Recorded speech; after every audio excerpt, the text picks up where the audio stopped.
I think that's so powerful. Like just being part of a team, part of a unit. Yeah. And putting the team first. You hear about that all the time, and by coaches in sports. But to hear at that age, as an athlete, I was really fortunate, lucky to have the type of coaches that I had at an early age. Yeah. And I'll get into my injuries in a bit, but you kind of hit something for me. When I was everything was about the team, from start to finish.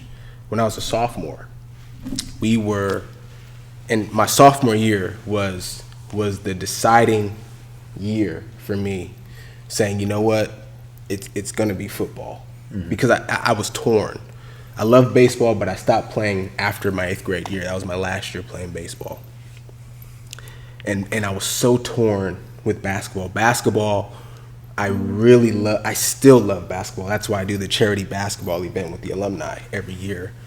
But my sister played basketball, and she passed away when I was like 5 or 6. And I don't know whether or not it was her dream or not. I think I might have been too young to understand that, but I just know that she played, and I know that she was really good, like good enough to beat the boys. And because of that, it was like, I want to be a basketball player in representation of my oldest sister. But something gravitated me towards the game of football. And I'll never forget, it was my JV year.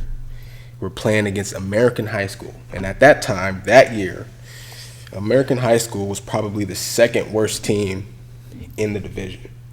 Mission High School was the worst. They were always terrible.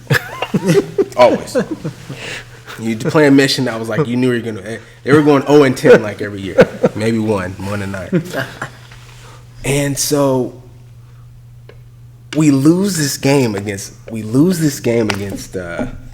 American, second to last game of the year, And now we lose this game. We're not even gonna be 500 for the year, And I cared so much about it.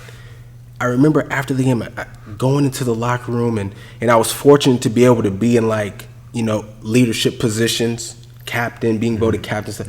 All that kind of stuff meant a lot to me because I held myself to such a high standard. I held everybody else to the same, and it showed in my work ethic and everything. And I just remember just going off on everybody. I can't believe we just lost this game. Everybody needs to lock in. This off season, work out, do extra work because we can never lose a game like this ever again. I was pissed. I was like, eyes were tearing up, And one of my good friends at the time, his name was Rashad Miller. Also someone I've known since kindergarten, somebody that I still keep in contact with. And he was like my basketball, he was really my basketball friend. Like he played football, but really like our connection came on the basketball court, And I'm looking at Rashad. Rashad's like, man, calm down, man. And I looked at him. I'm like, man, fuck basketball. All right, I'm not playing basketball next year. The only thing I want to do is train and get ready for next. And I meant it. I was like, all I want to do is train and get ready for next football season. And I meant that. And it was like, that's when I knew. It was like, no, basketball didn't matter. Baseball, like no other like goal or whatever that I was, when I was thinking about it, it didn't matter. It was like ball. It was like, boom, I know it.